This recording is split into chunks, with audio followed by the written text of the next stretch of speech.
it's Miss Morale and happy World Book Day. As you can see, I'm dressed for the occasion today. I am dressed as a monster type dinosaur kind of thing. I wonder what you guys have dressed up for World Book Day today. I wonder if you're wearing pyjamas or if you've dressed up as a book character. I'd love to see what you've all dressed up as. And for World Book Day today, I thought I'd read you a story. This story is called There's a Snake in My School, and it's by David Walliams. There's a snake in my school. Let me backwards so you can see a little bit more. Mr. Bright had told all the children in his class it was a bring your pet to school day.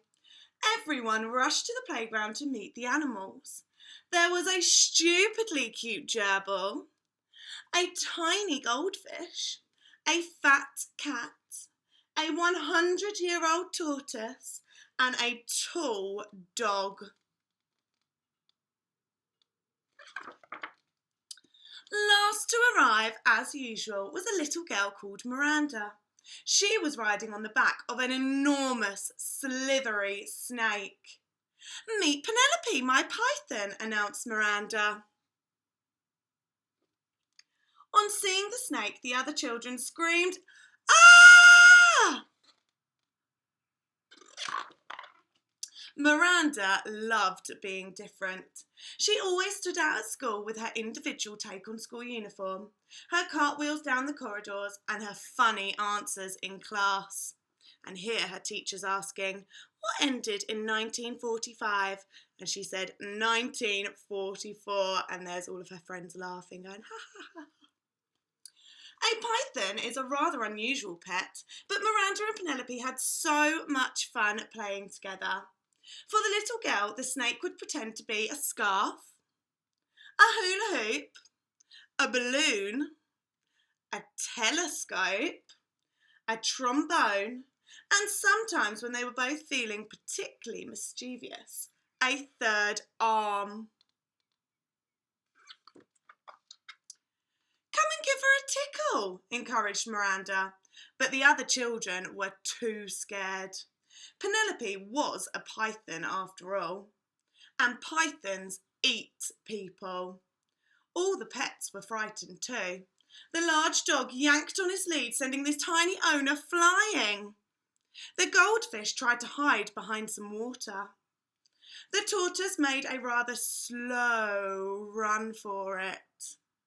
The cute gerbil flashed to gnashes so he didn't look so cute anymore. The fat cat just carried on napping. Miranda slid down her snake. The little girl tickled the python under the chin, and the snake smiled. "See, she's very friendly." Soon everyone was gathered around to marvel at Penelope. The python loved the attention and made a climbing frame for the children to climb on, steps for them to step up, and a fireman's pole for them to slide back down.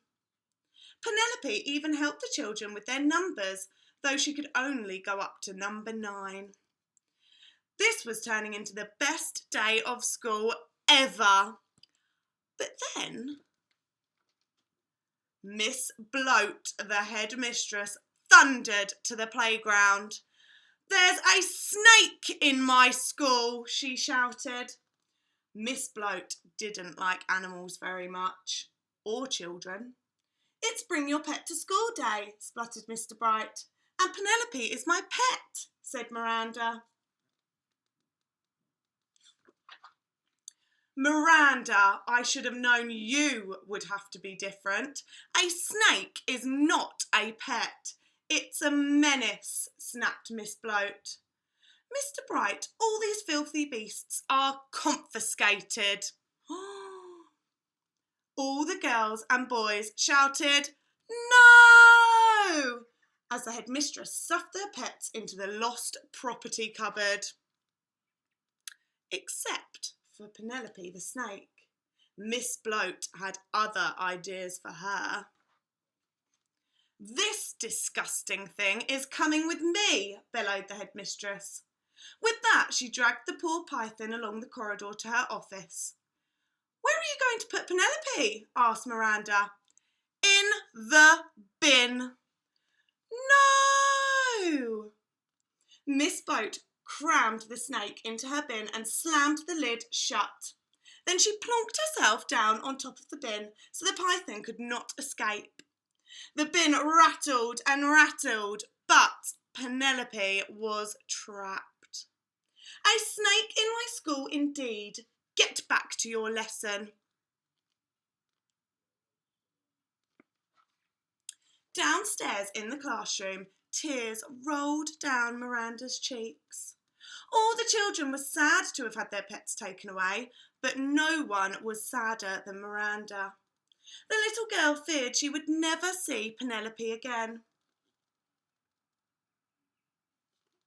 At the end of the day, Miranda dashed upstairs to Miss Boat's office to try and make her change her mind. Knock, knock. But there was no answer.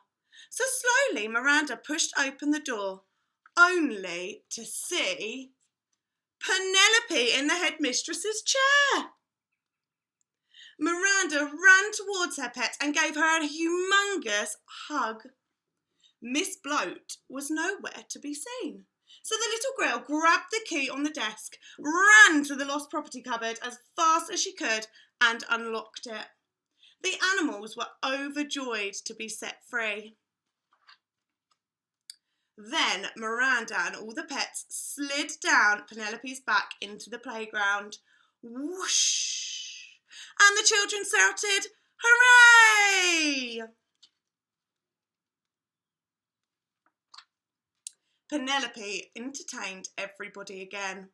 She made a seesaw for them to seesaw on, a wheel for them to roll in, a swing for them to swing on, and a skipping rope for them to skip with. Penelope even helped some of the younger children with their alphabet, though it was hard to do the letter X. As for Miss Bloat, she had completely disappeared. So Mr. Bright was made the headmaster. Now the children were allowed to bring all their favourite animals whenever they wanted. The school became home to every sort of fantastic creature. An ostrich, a giraffe, a gorilla, an elephant, a tiger, a kangaroo, a crocodile, a grizzly bear, and even a colony of penguins.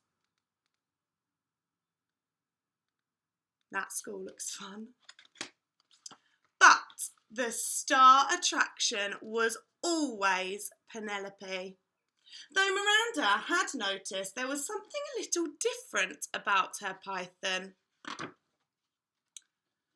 was a big bulge in the snake's tummy. A bulge in the shape of Miss Bloat.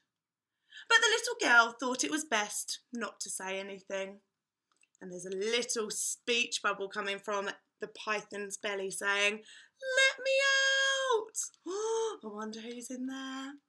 And that's the end of our story for today. I hope you enjoyed that one. I really, really enjoyed this book and I really enjoyed reading it to you. So I hope you enjoyed that book as much as I did.